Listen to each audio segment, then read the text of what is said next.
Moi, je suis Delphine Thomas, organisatrice des 24 heures créa. Les 24 heures créa, en fait, c'est un challenge en équipe.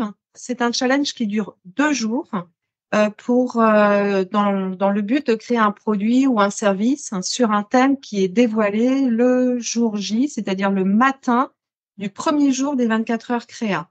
C'est un événement qui a été créé en 2020. Donc là, c'est vrai qu'on va être sur la 5e édition prochainement. On est très, très content que ça se renouvelle tous les ans. Pourquoi cette création? Alors, la genèse de cet événement, c'est parti d'une réflexion que l'on menait au sein de notre établissement, le Centre Pierre Cointreau à Angers. On menait cette réflexion notamment sur la transmission des soft skills, des compétences douces, qu'on n'arrive pas forcément à transmettre dans une progression pédagogique, dans des cours. Donc, on voulait transmettre ces fameuses soft skills qui sont tant recherchées par les employeurs, les maîtres d'apprentissage. Je pense par exemple à la curiosité, l'autonomie, l'écoute, la communication orale, l'attitude positive, le respect, l'adaptabilité, etc. Donc, on voulait transmettre ces compétences-là à travers un événement, premièrement. Et puis, deuxièmement, on se posait la question de donner envie à nos jeunes l'envie d'entreprendre, qui est l'ADN de la chambre de commerce.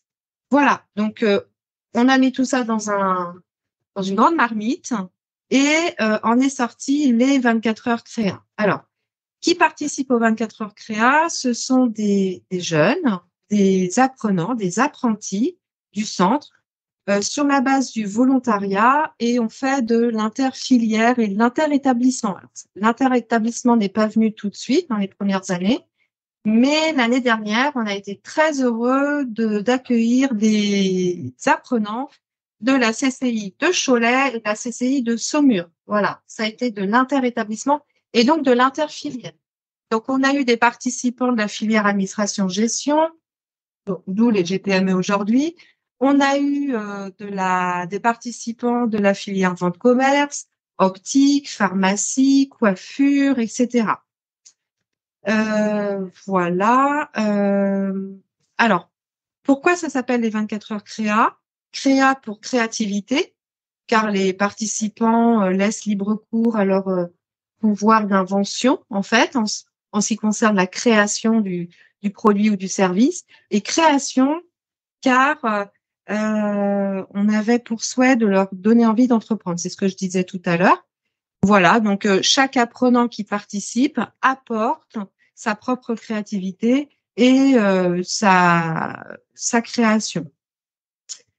Voilà, les 24 heures créa, en fait, comment ça se déroule? Il y a très simplement une journée préparatoire en amont des 24 heures.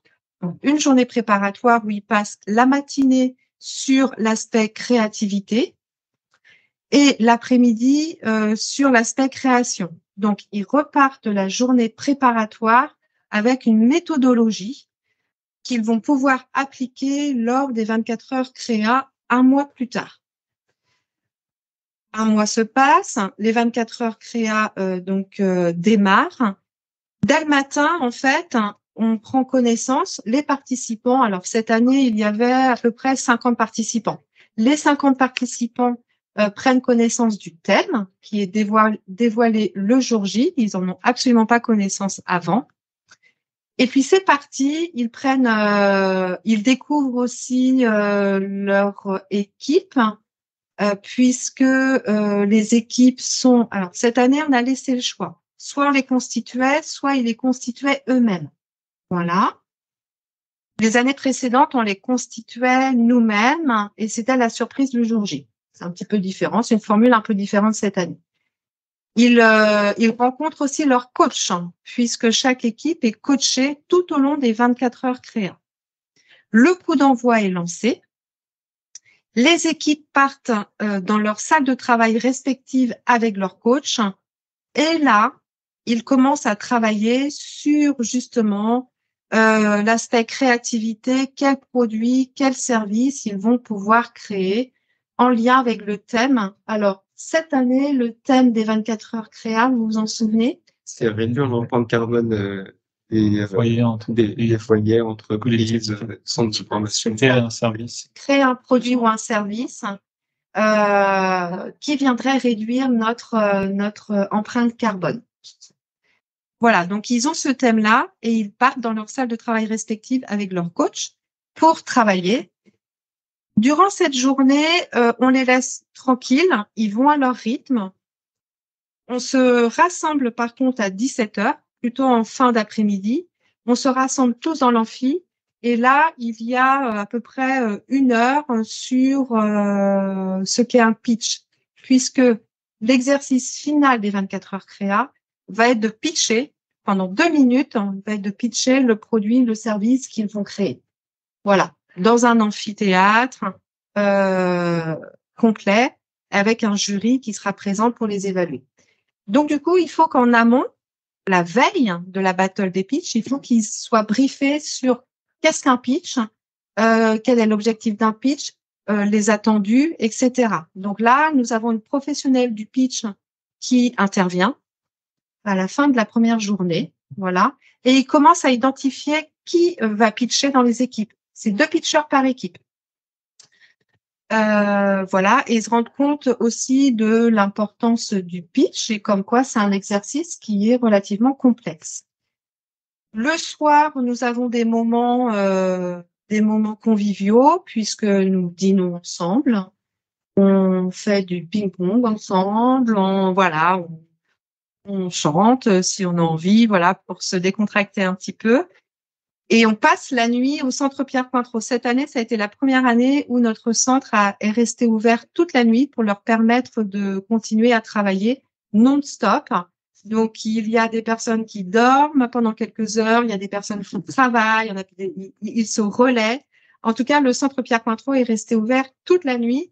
Le lendemain matin, donc, on se retrouve 7 heures petit déjeuner et à partir de 9 heures, nous accueillons le jury qui fait le tour des salles de travail pour s'imprégner de vos salles, pour s'imprégner de votre travail, pour vous saluer, pour vous remercier.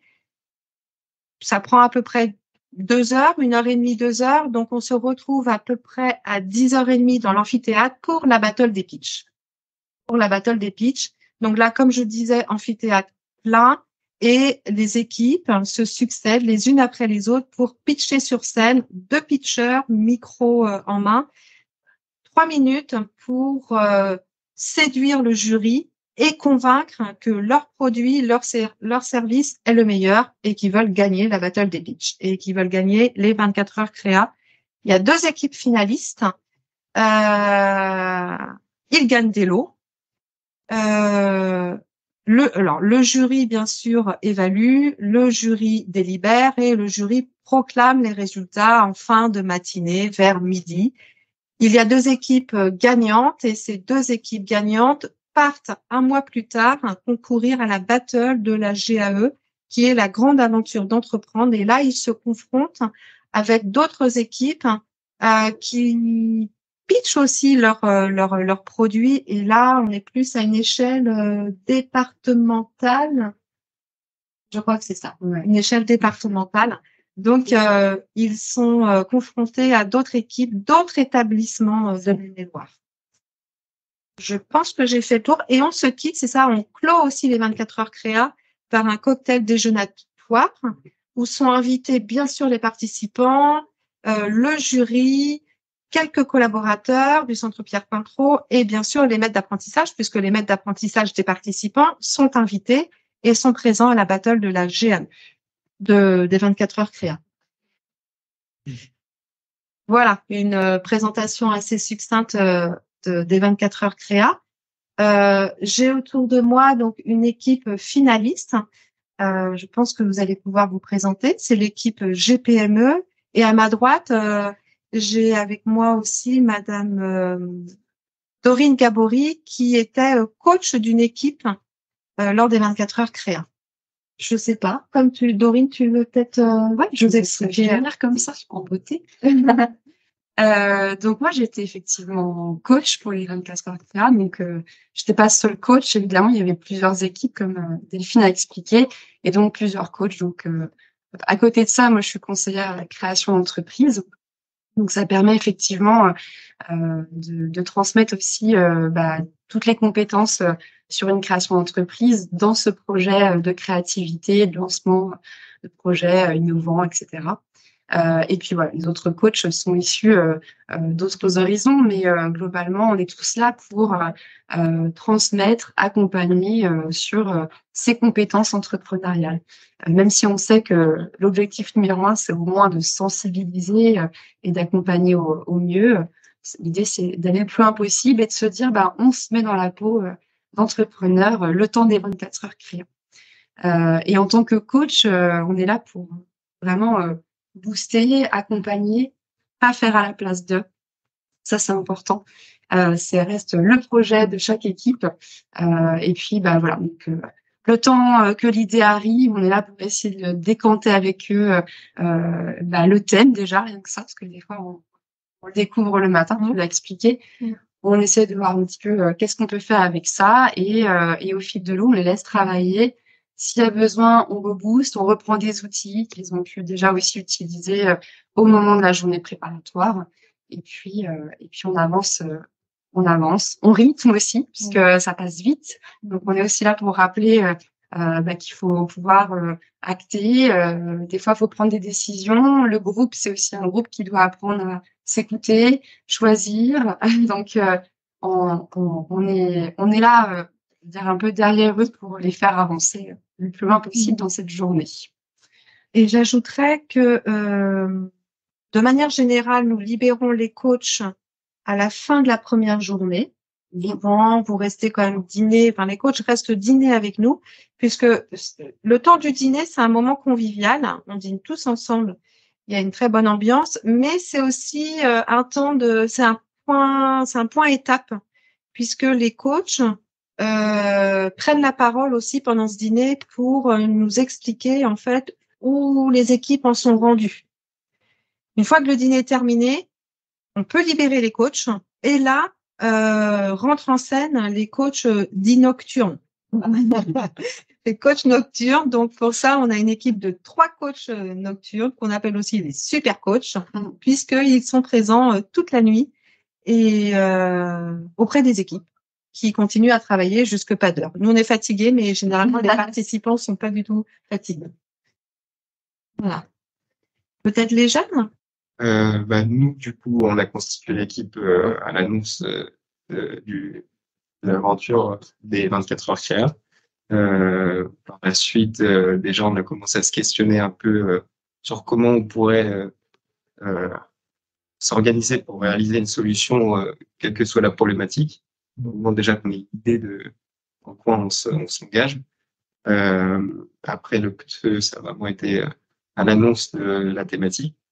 Là, tout de suite, on a commencé à réfléchir. Alors, il faut essayer de se poser, laisser décanter un peu, parce que on a tendance à partir dans tous les sens, on l'a vu. Donc, nous, à ce moment-là, on était vraiment en pleine effervescence, vraiment plein d'idées. Donc, on a tout mis sur un tableau. On a fait une matrice de sélection et on a pu choisir le projet qui serait le plus pertinent pour la problématique imposée. Donc, la réduction de l'empreinte carbone, on est parti sur le traitement des mails, une solution qui permet de réduire de 10 fois l'empreinte carbone d'un mail stocké. C'est quand même pas négligeable. Surtout vu le nombre de mails, après quelques sondages, c'est assez séculier le nombre de mails qui sont stockés sur les serveurs. Et du coup, on a vraiment travaillé en équipe, on s'est tous écoutés et ça a été vraiment un plaisir de travailler avec eux. Pas eu trop de soucis.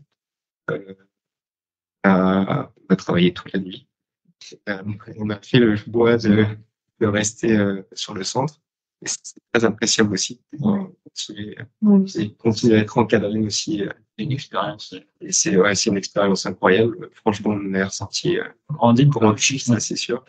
Et je pense que tout le monde pourra dire qu'on a passé un super moment.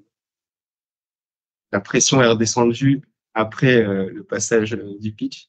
Et encore, il y avait l'annonce des résultats. On n'était pas très serein. Et on était fiers de notre projet et il y avait encore du travail dessus. C'est pour ça qu'on l'a poursuivi derrière. On était content de ce qu'on avait fait, fiers de le présenter. Donc, une fois que ça a été présenté, on était quand même Oui, soulagé quand même. ça soulagé. Alors, on était content non seulement du résultat qui a été fourni, mais aussi de tout ce cheminement, parce que c'est vrai que lui a expliqué le projet final, mais avant ça, on n'est pas arrivé tout de suite avec cette idée-là. On est parti sur une recherche approfondie d'abord du thème. On s'est bien questionné sur ce que c'était, quels étaient les impacts, quels étaient les points sur lesquels on pouvait jouer, hein, ceux qui en fait faisaient le plus d'émissions carbone, hein, quelque part, pour toucher le plus de monde. C'est renseigné sur La sexualité, on a fait de la veille, en fait. Oui. On a utilisé tous les outils qui nous ont été mis qui ont été mis à notre disposition lors de la journée préparatoire. Et puis aussi, on avait le cadre de la CCI qui s'y prêtait, parce que ça nous a permis de faire un sondage, d'avoir un avis extérieur grâce au coach Nogchar aussi, qui venait nous donner vraiment un avis extérieur, puisqu'en fait, ils intervenaient sur tous les groupes en même temps. Oui. Donc, ils n'avaient pas qu'une seule thématique, et ils arrivaient, ils s'asseyaient, et on devait leur pitcher, en fait, avant de passer sur scène. Déjà leur pitcher notre projet et puis avoir tout de suite un regard extérieur. Alors, ça, j'ai pas compris, ça, j'ai pas compris. C'est ce qui nous a permis de nous améliorer avant de passer pitch le lendemain. Mais c'était super, c'était une excellente expérience. Donc, c'est vous, Ménir, qui avez pitché? Oui, oui, c'est ça. Comment vous avez vécu cet exercice-là? Parce que l'amphi était plein, il y avait 200 personnes. Ouais. 200 personnes, il y avait des collaborateurs, des maîtres d'apprentissage et le jury. Alors, pour info, le jury est souvent constitué de 5-6 jurés qui sont, il peut y avoir des élus CCI, des élus Ville d'Angers et puis bien sûr des professionnels, des entrepreneurs. Donc, comment vous avez vécu là ces 3 minutes de pitch? Alors, ça a été beaucoup de préparation parce que le projet en lui-même a pris une grande partie du temps. Il fallait aussi qu'on consacre du temps tous les deux à pouvoir s'entraîner ensemble à faire un jeu d'échange parce que ça, l'objectif, c'était que ce soit interactif. Et dynamique aussi. On voulait faire participer le public. Préalable, on est allé voir notre responsable de filière pour l'intégrer dans le pitch. Grâce au sondage, en fait, qu'on a fait, qui s'est révélé être, il s'est révélé être le plus grand client potentiel. La question, pour le sondage, la question concrète que vous avez posée, c'était laquelle? Le nombre de mails stockés sur leur boîte mail. Professionnel. Et après, on a fait des sondages extérieurs sur du personnel aussi. Mais c'est vrai que quand vous êtes venu nous poser cette question-là, c'était très intéressant parce que nous-mêmes, on s'est questionné et on s'est dit, mais comment se fait-il que j'ai autant de mails dans ma boîte? Ça remet en question. Ouais, ça remet en question. Ouais. Et c'est là qu'on se pose la question aussi, mais qu'est-ce qu'on peut faire pour en avoir moins stocké? Non, mais totalement. Et puis le thème, notre thème a été choisi avec ce sens-là, puisque les mails, ça touche tout le monde. Peu importe où tu viens, où tu vas, tu as une boîte mail aujourd'hui parce que c'est obligatoire, hein, peu importe le domaine de milieu. Et peu importe le domaine de milieu, tu n'as pas le temps tout le temps de supprimer tes mails, tu n'as pas tout le temps de paramétrer ta boîte mail parfaitement. Hein. Et il y a eu des exemples pendant le sondage, mais sur les 25 personnes qu'on a interrogées, il y en avait qu'une. Une personne qui prenait énormément de temps tous les jours. Hein. On était sur du 45 minutes par jour de traitement de mail. 45 minutes tous les jours, c'est énorme, mais c'est pas tout le monde qui peut se permettre en fait d'allouer autant de temps. C'est à ce moment-là que c'est vraiment qu'il y avait une réelle problématique et un réel potentiel parce qu'on pouvait apporter du confort du coup aux personnes, réduisant le temps de travail, le traitement, et aussi réduire l'emploi par une occasion. Ouais. Donc joindre l'utile à l'agréable. Oui. C'est ça exactement.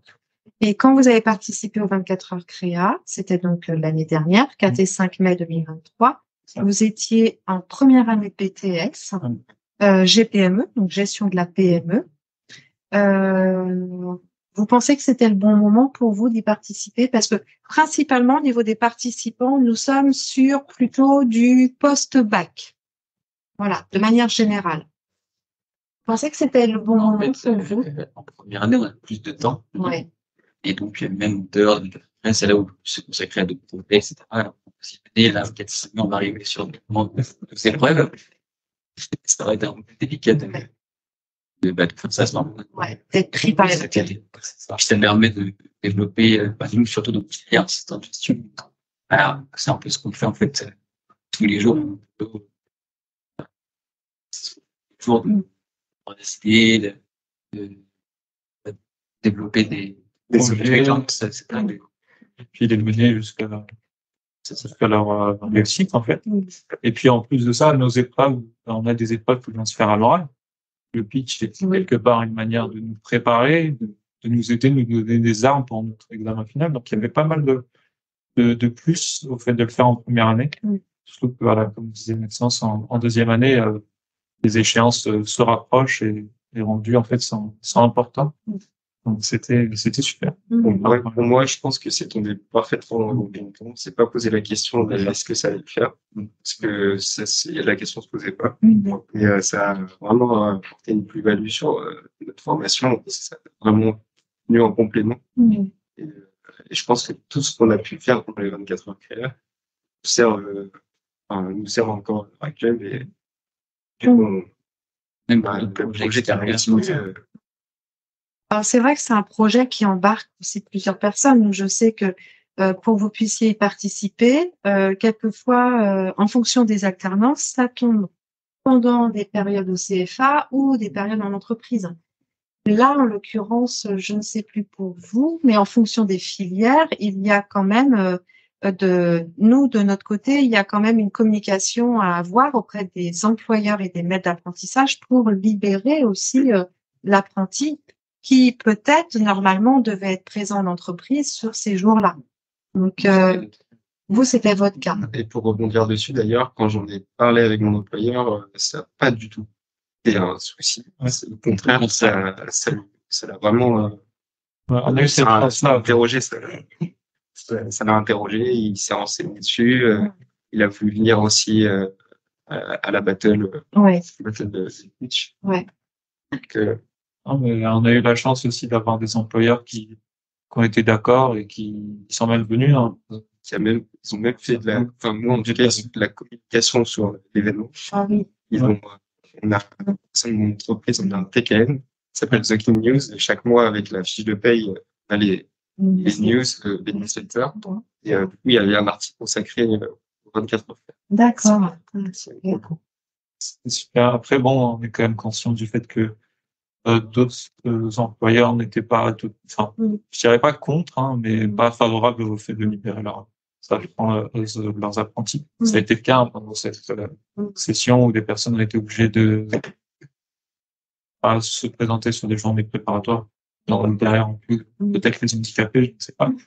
Mais c'est vrai que là, pour le coup, moi, j'ai un vrai travail de communication à faire tous les ans au sein du CFA, auprès du comité de direction, auprès des managers, et puis auprès des jeunes, pour savoir qui souhaite participer, et puis auprès des entreprises. Et le choix avec l'équipe de ces projets de le mener à terme. On va déposer les statuts très prochainement. On va libérer les fonds bientôt. En préparation, là. Bon, du coup, il y a peut-être des personnes qui sont arrivées en cours. Donc, bonjour, je me présente. Moi, c'est Louis Dauvier. C'est le président de l'entreprise, la future entreprise GPME qu'on a développée pendant les 24 heures créa. Je te laisse lancer et puis on se présentera en même temps. Ça. Dans le pitch. Okay. Bonjour à tous, je me présente Louis Dauvier. Bonjour à tous, je me présente Ménil Kasmi. Imaginez-vous un lundi matin de retour de 2 semaines de vacances, passé à la Baule, en famille, à profiter du soleil et de la plage. Vous revenez lundi matin sur votre poste de travail. Premier réflexe, vous ouvrez votre boîte mail pour prendre connaissance des événements passés lors de vos vacances. Et d'un coup, en face de vous, 300 mails. 300 mails à traiter, 300 mails qui vont vous prendre un temps fou, 300 mails qui vont vous faire payer vos vacances, 300 mails auxquels on a tenté de trouver une solution. Et du coup, c'est pour ça qu'avec l'équipe GPME, on s'est enfermé dans une salle pendant 24 heures pour trouver une solution à cette problématique qui nous concerne tous, qui est le traitement. Alors, concrètement, qu'est-ce que ça fait, GPME? GPME, c'est Great Personal Management of Email.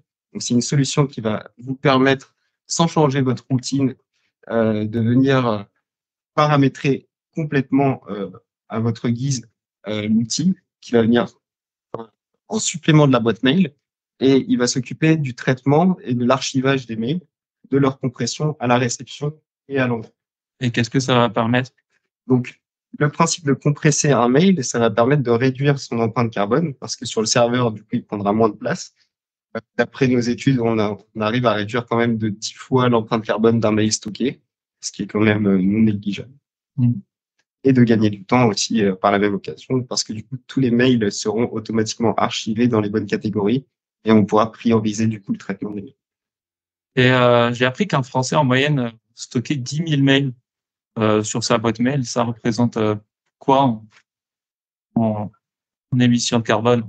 En émissions de carbone, ça représente à peu près 100 000 kilos de CO2. Et plus concrètement, pour une voiture, à peu près? Alors, pour une voiture, c'est à peu près un aller-retour Angers, on va parler d'Angers. Oui. Mais ici, c'est à peu près un aller-retour Angers-Berne. Ah oui, aller-retour. Aller-retour. Et il faut savoir qu'un mail stocké n'émet pas du carbone qu'une seule fois, il émet du carbone tout au long de sa vie, de stockage. D'accord. Ça me ferait économiser pas mal de carbone pour aller voir mamie, moi. Mais du coup, d'un point de vue sécurité?